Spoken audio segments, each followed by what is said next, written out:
जी, बिस्मिल्लाहिर्रहमानिर्रहीम। अभी मैं आपको बताने वाला हूँ कि आपको फ़ोल्डर किस तरह मतलब आपने बनाने, आपने कोई प्रोजेक्ट क्लाइंट का बनाना है, अपनी असाइनमेंट बनानी है, आपको जो भी क्लास वर्क दिया है, जो भी आपने वेब डेवलपमेंट के हवाले से आपने काम करना है, तो उसके लिए आपने तरतीब फ़ोल्डर की तरतीब किस तरह देनी है कि फ़ोल्डर में आपके इमेजेस पड़े हो, एक में आपकी सीएसएस पड़ी हो, एक में आपकी जावास्क्रिप्ट पड़ी हो, एक में जो है ना आपकी एचटीएमएल पड़ी हो, ठीक है? आपका इंडेक्स फाइल पड़ा हो, ठीक है? सही। तो अब हमने क्या करना है, सबसे पहले आपने करना है एक फोल्डर बनाना है। फोल्डर को मैं अपने मर्जी से आप नाम दे सकते हैं, आपका जो भी आपने नाम देना है। मैं क्लासेस ले रहा हूँ तो मैं क्लास का जो है ना कोई नाम देता हूँ। क्लास हमारी आज है तारीख क्या है, 28 सितंबर, ठीक है, 2021। ठीक हो गया। अब ये हमारे पास खाली फोल्डर है। अब आपने क्या करना है, इधर एक और फोल्डर बनाना है असिस्ट नाम से। असिस्ट हमारी जो है ना पूरी की पूरी वो मुकम्मल प्रोजेक्ट की फाइल, जो भी फाइल होती है वो असिस्ट के अंदर होती है, सिर्फ पेजेस जो है ना इसके बाहर असिस्ट के होते हैं। अलावा कोई नाम नहीं रख सकते हैं? रख सकते हैं, लेकिन जो वेब डेवलपमेंट की कम्युनिटी है ना वो यही नाम यूज करती है, क्योंकि अच्छा अच्छा। बस ये प्री डिफाइन इसके लिए आया है, या इसका हिसाब किताब जो है सही ना है। वो उनको पता होगा, मुझे तो ठीक। इतना इल्म नहीं है, लेकिन हम आमतौर पर यही बनाते हैं, क्योंकि वो ये हमारे पास जो प्रोजेक्ट की फाइल होती है वो खास तौर पे जो है ना यही नाम से होती है, ठीक है। अब आपने क्या सही। करना है, असिस्ट नाम हम इसलिए यूज करते हैं ना कि अब आपने अपनी मर्जी से कोई भी नाम रख दिया, अब आपने कल को किसी और को जो है ना अपना प्रोजेक्ट देना है, तो वो इसके अंदर जाएगा तो फिर उसको समझ नहीं आएगा कि अरे जी इस फोल्डर के अंदर इन लोगों ने क्या रखा हुआ है। तो असिस्ट नाम जो है ना ये हर एक डेवलपर जानते हैं कि असिस्ट फोल्डर के अंदर क्या होता है, तभी जो है ना ये मखसूस नाम रखा गया है इसके लिए। मेरे ख्याल से इसका यही जवाब बनता है, ठीक है। अब आपने क्या करना है, हमारे पास एक प्रोजेक्ट में इमेजेस भी यूज होते हैं, हमारे पास उसकी सीएसएस भी यूज होती हैं, जावास्क्रिप्ट यूज होती है, बूटस्ट्रैप यूज होती है, ठीक है जी, क्वेरी यूज होती है, एंगुलर यूज होती है, बहुत सारी चीजें होती है, लेकिन फिलहाल हम तीन फाइल बनाएंगे, ठीक है। एक सही। हम सीएसएस की बनाएंगे जिसमें सीएसएस फाइल होगी। दूसरा हम बनाएंगे सही। इमेजेस का, इसमें हमारे पास इमेजेस होंगे। तीसरा फाइल हम बनाएंगे जावास्क्रिप्ट का। जावास्क्रिप्ट फिलहाल सही। हम यूज तो नहीं कर रहे, लेकिन मैंने फोल्डर बना दिया, ठीक है। जब हम बूटस्ट्रैप स्टार्ट करेंगे तो उसमें जो है ना आपको पता चल जाएगा जावास्क्रिप्ट हमें क्या जरूरत है, क्यों जो है ना हमने फोल्डर बनाया, ठीक है। ये हो गया मेन फोल्डर प्रोजेक्ट का, इसमें से ये तीन हो गए। अब आपने क्या करना है, अपने एडिटर में जाना है, ठीक है। एडिटर आप कोई भी यूज कर सकते हैं, सबलाइम यूज कर सकते हैं, विजुअल कोड इस्तेमाल कर सकते हैं, नोटपैड प्लस प्लस, हाँ जी, और भी नोट पैड बहुत प्लस सी, प्लस में यूज करूँ। ठीक है। लेकिन आप लोगों ने नोटपैड प्लस प्लस यूज करना है, ठीक है। नोटपैड प्लस प्लस से जो ठीक। है ना आपका हाथ सेट हो जाएगा इस पे, कोडिंग पे। ठीक। दूसरी जो एडिटर है वो आपको जो है ना सजेस्ट में देते हैं कि भाई ये दबाओ ये दबाओ, तो फिर आपको स्पेलिंग वगैरह जो है ना याद नहीं होंगे। अब मैं क्या करता हूँ, मैंने एक HTML फाइल बनानी, HTML5 की। मैंने उसका HTML5 का एक किस्म का मैंने प्रीडिफाइंड, या हमारे पास उसका एक टैग्स आता है जिससे जाहिर होता है कि इसके इस HTML फाइल में जितनी कोडिंग होगी वो HTML5 की होगी, ठीक है। इसको यानी स्मॉल में और कैपिटल में दोनों में लिख सकते हैं? नहीं, इसमें कैपिटल में ही लिखेंगे। डॉग टाइप ये को? ये बस ये प्री मैंने डिफाइंड। जी, स्कूल वो वाले में पढ़ा था ना कि स्मॉल और कैपिटल दोनों में लिख सकते हैं। तेरा हो सकता है कि दोनों में लिख सकते हो, लेकिन मैंने हाँ, फिर मैंने लिख के हमेशा चेक किया था। काम हो गया था। नहीं, इससे पता नहीं हाँ चलता हाँ। ना, इससे पता नहीं चलता कि अच्छा। ये काम कर रहा है या नहीं कर रहा, ठीक है। लेकिन इसको आमतौर पे कैपिटल में ही लिखा जाता है, मैं इसके वाले से जो है ना चेक कर लूंगा। अच्छा, अब आपने और क्या ये जो करना शिफ्ट और वन दबाते हैं, ये भी उन्होंने लगाया हुआ था, ये आपने लगाया हुआ? है, ये एक्सक्लेमेशन, हाँ जी, एक्सक्लेमेशन। ये दबा, ये जरूरी होता है, ये मैं दिखाता हूँ HTML5। इसके बगैर तो ये काम नहीं, ये लाइब्रेरी अपनी नहीं उठाता,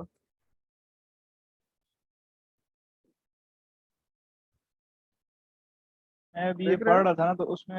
हाँ जी हाँ जी, देख रहा हूँ। इस्तेमाल हुआ है, देख लेते हैं इसके हवाले से। उसमें ये नहीं लगाया, सिर्फ उन्होंने ये लगाया हुआ था। बस उन लोगों से मिसिंग डॉग हो का। गई होगी। हम्म। वो हो सकता है कि इससे पहले जो ईमेल थे ना, मतलब HTML4 था या 3 हाँ था जी। या जो भी था, शायद वो उनके लिए हो। ठीक है, लेकिन HTML5 में आपने ये इस्तेमाल करना बेसिक में होगा। था, बेसिक में था मेरे ख्याल ठीक हो गया। अच्छा, अब जाते हैं लेक्चर की तरफ। अच्छा, अब मैंने जो फोल्डर बनाया था, हमारा फोल्डर किधर बना हुआ था? से। जी। ट्रेनिंग में बना हुआ था। ट्रेनिंग किधर गया? ट्रेनिंग, ट्रेनिंग, आपने ट्रेनिंग में जाना है, मैंने यस बनाया था। अब मैं असिस्ट के अंदर जाऊंगा, नहीं असिस्ट के अंदर नहीं, असिस्ट के बाहर में रहूंगा। यानी आपने जो पेजेस सेव करने हैं वो असिस्ट बाहर से सेव करने हैं। स्टीमेल हाँ यानी जी। मेन पेज जो हमारा होता है उसको हम इंडेक्स से सेव करते हैं, ठीक है। इंडेक्स से हम इसलिए सेव करते हैं, जब हम इसको लाइव सर्वर पे लगाते हैं ना, तो जो हमारा सर्वर होता है ना, हाँ। जब कोई हमारे पेज को एक्सेस करता है, फॉर एग्जांपल मैंने कोड आई के डॉट कॉम बना दिया, ठीक है, तो हमारा जो सर्वर है ना वो सबसे पहले इंडेक्स फाइल उठाएगा, ठीक है, वो ढूंढेगा कि index file main page index हमारा होता है, तो तभी इसके लिए जो है ना हमने एक पेज इंडेक्स का रखना होता है, यानी हमारा जो मेन पेज होता है सेव करते हैं। ये हमारा HTML फाइल सेव हो गया। अब हम जाते हैं एक न्यू फाइल बनाते हैं CSS के लिए। वो उसके लिए आपने क्या करना है, उसके लिए सिंपली आपने कंट्रोल S लगा जो है ना दबाना है। CSS के फोल्डर में जाना है, आपने नाम देना है style.css। सेव मार दिया तो हमारे पास दो फाइलें बन गई, एक HTML की, एक CSS की। तो इधर आपने देखा कि हम एक प्रोजेक्ट के लिए फाइलें किस तरह बनाते हैं, ठीक है। इमेजेस के लिए हम इमेजेस रखेंगे और जावास्क्रिप्ट में ये जास काम मैंने किया भी हुआ सर, जो आपकी वीडियो थी ना, ये सारा मैंने देख कर किया हुआ। हाँ ठीक है, बस शुक्र है कि बस फिर आपने, देखना तो दिखा रहा था ना। नहीं नहीं ठीक है, वो बाद में देख लेंगे। अब जो है ना सही। लेक्चर कंटिन्यू करते हैं। मैं HTML की सही। बॉडी बना देता हूँ। HTML के बॉडी में हमारे पास होते हैं हेड। हेड के अंदर हम हमारी जो फाइल्स होती हैं उनकी लोकेशन वगैरह हमने सेलेक्ट करना होता है, लिंक करने होते हैं। अच्छा, इसके अंदर हमारे पास एक होता है टाइटल। टाइटल हमारी वेबसाइट का नाम होता है, ठीक है, या पेज का नाम होता है। मैं देता हूँ क्लास 03, और हमारी तीसरी क्लास है आज, या चौथी है। अच्छा, इसके बाद हमने बनानी है बॉडी। बॉडी में हमारे पास सब कुछ वही होगा जो हमारे पास डिस्प्ले में शो होता है, ठीक है, लेकिन उसके इनपुट्स मतलब जो हम टैग्स के अंदर यूज करते हैं, टैग्स हमारे पास शो नहीं होते, ठीक है। अच्छा, हमारा टॉपिक कल हमने इनलाइन CSS के बारे में पढ़ा था। इनलाइन और CSS टाइप्स के हवाले से आपको पता है या तर? पर हाँ, हम, इनलाइन में वो ये नीचे लाइन लाइन आ जाती है, वो वाला तो नहीं है। नहीं नहीं, इनलाइन नहीं, CSS वो हमारे पीछे जो पास लाइन सीधा, आ जाती है। नहीं नहीं, आप गलत जा रहे हो। इनलाइन CSS में हमारे पास क्या होती है कि हम जो CSS अप्लाई करते हैं वो हम टेक्स्ट के अंदर इस्तेमाल करते हैं, लाइन के अंदर इस्तेमाल करते हैं, ठीक है। चलो इन सही। तीनों को मैं डिस्कस कर लेता हूँ। हमारे पास ये इस तरह हम कमेंट्स लगाते हैं, तो उसके अंदर HTML के अंदर CSS टाइप्स। CSS हमारे पास अतर होता क्या, अब तो न्यू न्यू है तो आपको पता नहीं होगा। अब आप, मैं CSS इस पे अप्लाई नहीं करता, फिर मैं इनलाइन CSS का टाइप लिख लेता हूँ, ठीक है। इंटरनल CSS और एक्सटर्नल CSS, ठीक हो गया। ठीक अब हो। मैं लिखता हूँ एक H1। H1 हमारे पास हेडिंग के लिए यूज होता है। अच्छा, इसमें मैं लिखता हूँ हेलो वर्ल्ड, ठीक है। मैं जाता हूँ, अब आपने इसको डिस्प्ले किस तरह करना है। डिस्प्ले आपने इस तरह करना है कि आपने जाना है अपनी PC में, अपने फोल्डर में जाना है। फोल्डर आपका ट्रेनिंग में सही। पड़ा हुआ है। इधर से आपका जो है ना वो वेब की फाइल बन गई, ठीक है। तो ये हेलो वर्ल्ड जो है ना सादा है। अब इसको रंगीन शंगीन लाइन पाइन इस पे लगाने के लिए नीचे लाइन लगाओ, इसके जो है ना थोड़ा टेढ़ा करो, ये चीजें हम किस लिए करते हैं, किस चीज पे करते हैं, किस लैंग्वेज पे करते हैं, ये चीजें हम CSS के थ्रू करते हैं। अब ये जो है ना सादा पादा पड़ा हुआ है, मैं करता हूँ इसको मैंने जो है ना कलर शलर देने हैं। मैंने इसके टेक्स्ट की फॉन्ट फैमिली जो है ना चेंज करनी है। मैं कहता हूँ इसकी जो है ना थोड़ा पतला हो, इसको जो है ना टेढ़ा हो, ये थोड़ा आगे हो, ये ऊपर से थोड़ा नीचे हो, दरमियान में हो, लेफ्ट में हो, राइट में हो। तो ये चीज हम CSS से करते हैं, ठीक है। HTML से हम बॉडी सही। बनाते हैं, मतलब सादी कंस्ट्रक्शन करते हैं, और सीएसएस से हम जो है ना कलर शटल करते हैं। जिस तरह मिस्त्री जो है ना एक बिल्डिंग बनाता है, तो फिर बाद में जब बिल्डिंग बन जाती है तो फिर ये पेंट वगैरह वगैरह वालों के लिए जो है ना बुलाया जाता है। इस तरह हम इधर वेब डेवलपमेंट में जो कंस्ट्रक्शन करते हैं वो हम HTML से करते हैं, और जो कलर शलर करते हैं वो हम करते हैं CSS से। अब बात आती है इनलाइन सीएसएस की। इनलाइन सीएसएस हमारे पास क्या होता है, पहले सीएसएस हमारे पास क्या होता है वो तो मैंने समझा दिया। और अब इनके 3 टाइप्स हैं इनलाइन सीएसएस। इनलाइन सीएसएस के लिए आपने क्या करना होगा, एक टैग जो है ना आपने इस्तेमाल करना होगा, एक एट्रीब्यूट हो समझ लें, या प्रॉपर्टी, किस नाम से, स्टाइल नाम से। यानी जब अब हम जो है ना इस टैग को बता रहे हैं कि हमने आपको स्टाइलिंग देनी है, स्टाइलिंग देने के लिए मैंने इस्तेमाल कर दिया स्टाइल का टैग। ठीक है, स्टाइल की ये एट्रीब्यूट है या प्रॉपर्टी है, इसमें मैं कंफ्यूज हो जाता हूँ। ठीक है, बस ये आपके सामने। अच्छा, स्टाइल हमने इस्तेमाल कर दिया। अब मैं एक्चुअल में ये मैं उस दिन बना रहा था ना आपका, तो ये इसने आप जिस सीक्वेंस से लिख रहे हैं, अभी और हाँ, भी आपने लिखे हैं चीजें 7 8 हो, तो उसी सीक्वेंस से लिखते हैं या सीक्वेंस आगे पीछे भी हो जाए तो कोई मसला नहीं? कौन सी सीक्वेंस मतलब? देखें अभी यहाँ पे आप स्टाइल लगाएंगे ना, फिर वो हाइट और वेट तो ऐसी वो नहीं नहीं, चीजें उसमें लगाएंगे साथ सीक्वेंस की तो कोई इसी जरूरत टैग में। नहीं है, वो आपकी मर्जी है। वो आप कुछ भी लगा सकते हैं, पहले को वेट लगा सकते हैं, बाद में हाइट लगा सकते हैं, वो आपकी मर्जी है। सही आपने सही। साइंटिफिक फॉलो ये करना है कि स्टाइल लगाना है इज इक्वल टू लगाना है, यानी कि रटा नहीं लगाना। रट नहीं लगाना, वो उस पे ना जाए। आपने जो चीज याद रखनी है वो H1 याद रखना है, बॉडी याद रखनी है, आपने स्टाइल का टैग याद रखना है। इसके अंदर जो वारदात आप करते हो वो आपकी मर्जी है। लेकिन इसमें वारदात करने के लिए भी कुछ रूल्स हैं। कुछ रूल्स क्या, कि जो हमारे पास प्रॉपर्टीज है CSS की, वो आपने ऐसे टैग लिखनी है जिस तरह हमारे पास डिफाइंड है। अब ये नहीं है कि हमारे पास टेक्स्ट लाइन है, इसकी जगह आप लिख दो अलाइन टेक्स्ट, ये इस तरह नहीं है। ठीक है, अब मैं टेक्स्ट अलाइन करता हूँ, मैं करता हूँ सेंटर। ठीक है, तो हमारे पास जो है ना सेंटर में आ गया, स्क्रीन के सेंटर में, तो ये प्रॉपर्टीज की होगी। अब मैं एक और लगाता हूँ इसका कलर। कलर प्रॉपर्टी हम जो टेक्स्ट कलर होते हैं उसके लिए इस्तेमाल करते हैं। मैं करता हूँ ग्रीन, तो हमारे पास ग्रीन हो जाएगी। अब देखना, ये ग्रीन हो गई, देख रहे हो। उसके जी बाद जी देख रहा मैंने बैकग्राउंड कलर में इस पे लगा लेता हूँ। ठीक है, ये सारी चीजें की प्रॉपर्टी ये याद रखना है आपने। लेकिन याद इस तरह नहीं रखना कि हूँ। आप बैठ जाएं इसको कि अरे जी background background background colour colour, ये इस तरह नहीं।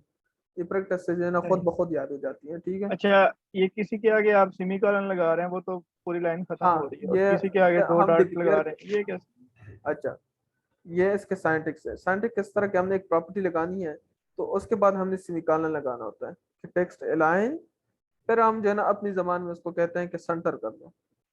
ठीक है, ये में हमारे पास प्री डिफाइंड है, ये हम मर्जी से नहीं कर रहे हैं कि हम जो है ना कहते हैं सेंटर करो या थोड़ा सा सेंटर करो या आगे थोड़ा सा जो है ना सेंटर ना करो। ये प्री डिफाइंड प्रॉपर्टीज जी। है। ठीक है, ये हमारे पास इसके साइंटिक्स में आते हैं। यानी कि स्टाइल, ये स्टाइल जो है ये मेन है, और इसके इज इक्वल टू सारा कुछ आप लगाई जा रहे इक्वल टू नहीं, ये कॉलन है। अच्छा, ये हैं। नहीं हम नहीं, इसके ये तो अंदर, कॉलन है ना, हाँ हाँ ये ठीक है, ठीक है समझ ये गया। जो। स्टाइल हम लगाते हैं, हाँ जी फिर हाँ जी हाँ हम जी। जो है ना इज इक्वल टू जी जी। लगाते हैं, फिर जो है ना हम डबल कॉलन लगाते हैं, और डबल कॉलन के अंदर हम CSS के प्रॉपर्टी अप्लाई करते हैं। ठीक है, अच्छा अच्छा अच्छा। समझ आ गई। जी जी। बैकग्राउंड कलर मैं कहता हूँ इसको कर दो रेड,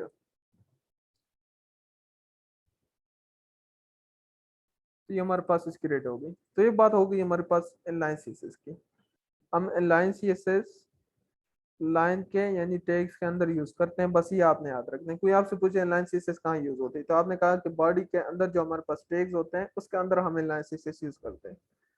ठीक है, इनलाइन से आपने ये मतलब नहीं लेना कि इससे कोई लाइन माइन बनती है। ठीक है, इनलाइन का मतलब है कि हमने इसके टेक्स्ट के अंदर यूज कर रहे हैं। ठीक है, टेक्स्ट के अंदर, सही है। तो हमारे पास इनलाइन की होती है। तो बात हो गई। अब हम जाते हैं इंटरनल चीजेस पे। काम तीनों एक ही करते हैं, एक्सटर्नल, इंटरनल और इनलाइन, लेकिन जो है ना अप्रोच डिफरेंट है। वो भी मैं बताता हूँ कि क्यों डिफरेंट है। अच्छा, जब हम इंटरनल की बात करते हैं तो हम इंटरनल सीएसएस किस तरह यूज करते हैं, उसके लिए हम हेड्स के अंदर यानी हेड के अंदर एक प्रॉपर्टी इस्तेमाल करते हैं, टैग इस्तेमाल करते हैं स्टाइल का। ठीक है, और हम इसके अंदर ये ऑटोमेटिकली टाइप टेक्स्ट जी। CSS के साथ आ गया। ये इसको बता रहा है कि ये जो हम करने जा रहे हैं जो और धातु होगी इधर वो क्या होगी कि वो हमारे पास टेक्स्ट होगा और किस फॉर्म का, या जो है ना हमारे पास CSS होगा। ठीक है, अब हम ये चीजें जो है ना, ये ये इसके अंदर जो है टेक्स्ट लाइन वगैरह वगैरह, ये हम अब ऊपर इस्तेमाल कर सकते हैं। तो ये हम बॉडी में क्यों नहीं लगा रहे इसको, हेड में क्यों लगा रहे बॉडी में स्टाइल तो वाले को? मैं बता रहा हूँ ना कि CSS हमारे पास 3 किस्म में क्या है, और हम हर एक डिफरेंट अप्रोच है। हम लाइन इंटरनल CSS बॉडी के अंदर इस्तेमाल नहीं कर सकते, ये हमारे पास प्री डिफाइन जो है ना, ये इसका हिसाब किताब आया हुआ है। हम अपनी मर्जी से कुछ नहीं कर सकते इसमें। क्या मैं कहूँ कि मैंने नहीं, एक्सटर्नल, अभी जो आपने बॉडी में पहले किया वो इनलाइन किया है ना, अभी जो ऊपर कर रहे हैं वो कौन सा कर रहे हैं, वो स्टाइल इंटरनल टाइप वो टेक्स्ट? इंटरनल है। वो वो इंटरनल कर रहे इंटरनल हैं, है, हाँ अभी आपने हाँ बोला ना सही सही। जी, वो इंटरनल है। इंटरनल हमारे पास क्या होता है, इनलाइन हमारे पास टेक्स्ट के अंदर होता है, और इंटरनल जो हमारे पास होता है वो हमारे पास HTML के फाइल के अंदर होता है। बस आपने ये याद रखना है, ठीक है। अब आपने इंटरनल में एक टैग को जो है ना कॉल कैसे करनी है, मैं ये चीजें रिमूव करता हूँ, ये इंटरनल CSS इनलाइन CSS में रिमूव करता हूँ। अब आपने इंटरनल CSS को में किसी टैग को जो है ना कॉल कैसे करनी है, कॉल आप उसके टैग के नाम से करेंगे। मैंने H1 यूज किया है ना, तो मैं H1 से जो है ना कॉल करूंगा, ठीक है। कॉल में कैसे करूंगा, H1 टैग आपने लिखना है और ये कर्ली ब्रैकेट लगाने हैं दोनों। अब आप इस पे प्रॉपर्टी, वही प्रॉपर्टी आपने इस्तेमाल करने हैं जो अभी मैंने इसके अंदर इस्तेमाल किए थे। अब आप, मैं कहता हूँ भाई कलर जो है हमारा वो कर दे आप ग्रीन।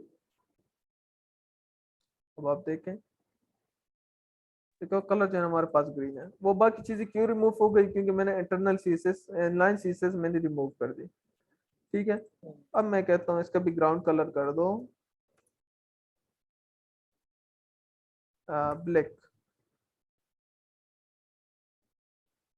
तो ये बात हो गई, ठीक है। तो ये बात हमारे पास हो गई इंटरनल CSS की। इंटरनल। अब हम जाते हैं एक्सटर्नल CSS पे। ये हमारे पास फाइल बनी हुई है एक्सटर्नल CSS की। मैं कहता हूँ मैंने ये रिमूव कर देना है इनलाइन से इंटरनल CSS। अब हमने एक्सटर्नल CSS को लिंक करना है। वो किस तरह, आपने लिंक का टैग इस्तेमाल कर लेना है हेड के अंदर, ठीक है। फिर आपने जो फाइल लिंक करनी है उसका रिलेशन बताना है, क्या उसका रिलेशन क्या है, वो किस उसका इस हमारे HTML से क्या ताल्लुक है। मैं कहता हूँ उसका रिलेशन जो हमारे पास है वो है स्टाइल शीट, यानी उसमें हम स्टाइलिंग देंगे वो इस पे अप्लाई होंगे, ठीक है। STYLE,